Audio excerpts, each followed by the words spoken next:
r/AskReddit. Doctors of Reddit, what is the strangest thing a patient said they had, that actually turned out to be true? Like the video and subscribe to the channel, and why dog will bless you. Obligatory, not a doctor, but a medical student. On my mental health placement, there was a guy I saw on a home visit who was convinced his neighbor was trying to kill him.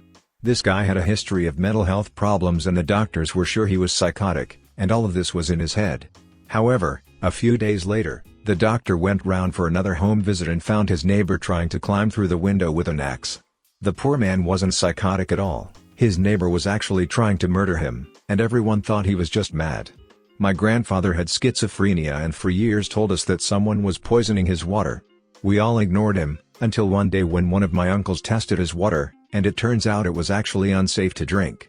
Everyone felt really bad for ignoring his complaints for years. However, it probably wasn't the Soviets who did it as he claimed. I'm an Abjan resident. This one still freaks me out. As a med student, I had a superbly kind, and funny pregnant patient with mild hypertension, IVF twin pregnancies, conceived overseas, little older than usual, slightly overweight, previous C-section. Nothing really remarkable, just a few small risk factors altogether. She came to a high-risk clinic and the fetal heart tracing was a bit too quiet. Not scary, just not great. Maternal fetal medicine subspecialist doctor said she should go for delivery. The lady and I were chatting, she was from the same city as my then girlfriend, she had a great sense of humor, took the delivery news like a champ. Jokingly said, "Okay, but don't let me die, I want to meet your girlfriend after all this." We said goodbye, the nurse and I smiled and wished her well.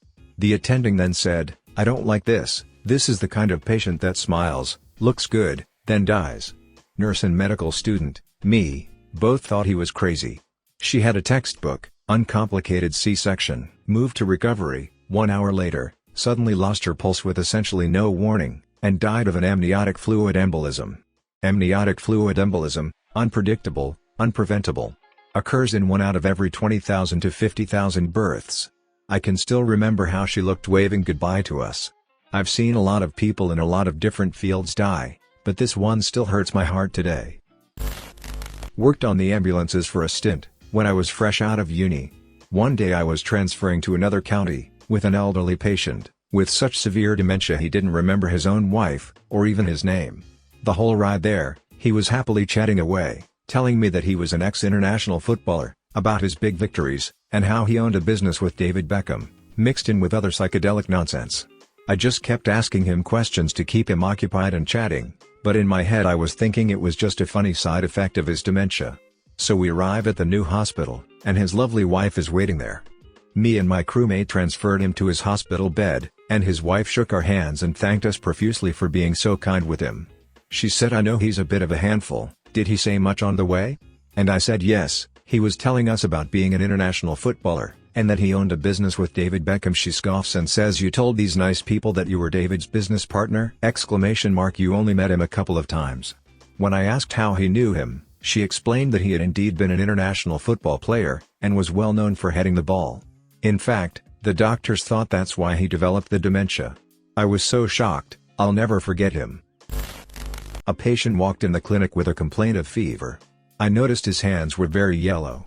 He did have a history of alcoholism but no other signs. I told him his hands suggest he is jaundiced and will need tests. He laughed and said, "Oh no, I just dusted my hands with turmeric." Was he Indian? Rubbing turmeric on the hands and feet is a pretty common Indian home remedy. I first saw it as an EMT, when we picked up an Indian toddler, who had had a febrile seizure, and looked like he'd gotten into the cheese doodles when his parents were done turmericing the shit out of him, and I've been seeing it in Indian patients ever since, as recently as about a month ago. Yeah, as someone with Indian parents, I can tell you that Indian mothers think that turmeric is how you solve all your problems. Bleeding? Turmeric. Stomach pain? Turmeric. Scratchy throat? Turmeric.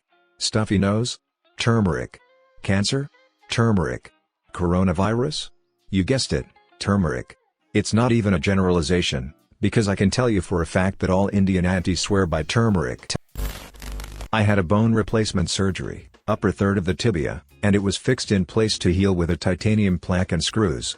One day the plaque broke, and I went to the ER, and told the doctor that I had a broken piece of titanium, and he called it bullshit.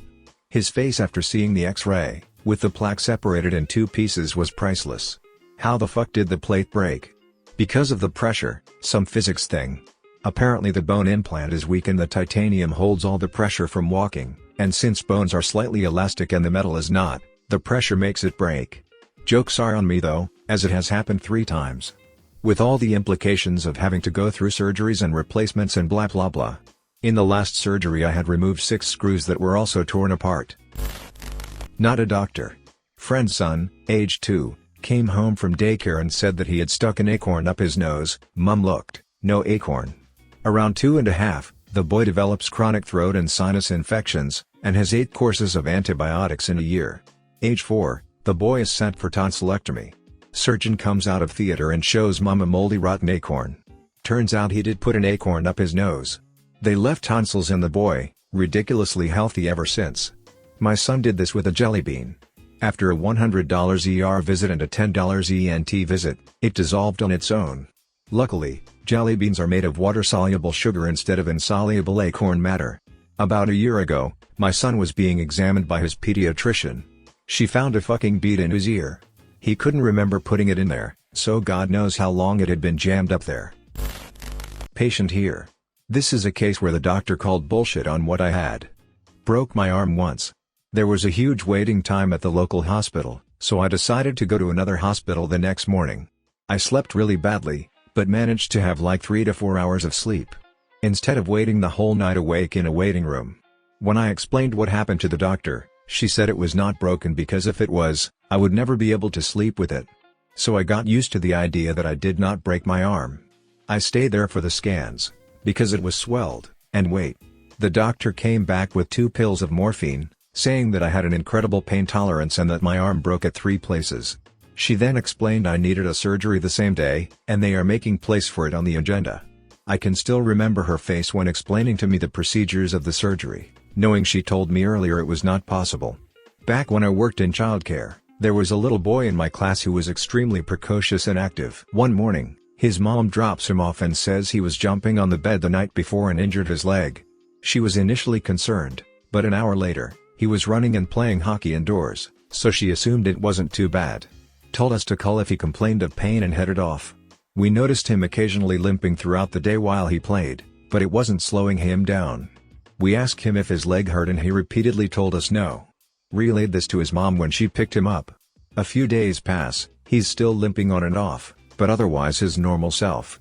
His mom tells us she's taking him to urgent care just to be safe. It was broken in 2 places.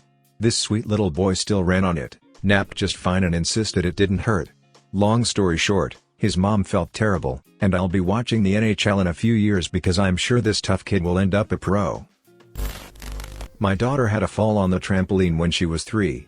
She let out this really weird scream, then went pale, quiet and sweaty, and wouldn't let us touch her arm.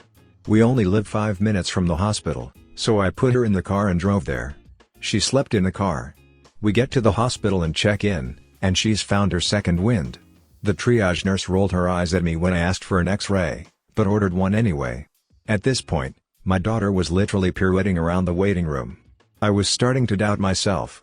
Even the X-ray technician was laughing at us. About 5 minutes after the X-ray is taken, a very red-faced triage nurse runs out to the waiting room, and firmly tells me to stop my daughter from dancing. She's broken her arm, and they don't know if she will need surgery or not. She didn't need surgery in the end, but spent 6 weeks in a plaster cast. It turns out she's a badass, and has a great pain threshold. Love her. I was around the same age when I fell off my scooter, was way more upset about my poor scraped knees, so nobody realized I hurt my arm, until the next morning when I couldn't get dressed. Kids are resilient as fuck. Nurse here. I had a patient in her late 70s, talk about how her mom was upstairs, and died last night. I used to work in neurology and was so confused that old people was arguing. So I just listened like wow, okay, and did my job. I told another staff member about how she wouldn't stop talking about her mom being upstairs and dying last night, and they said, it's true, her 98-year-old mom died in our ICU last night. I checked the roll in the morgue, and lo and behold, her mom's name was on it. Well, okay then. Thanks for watching. Subscribe below for more daily content.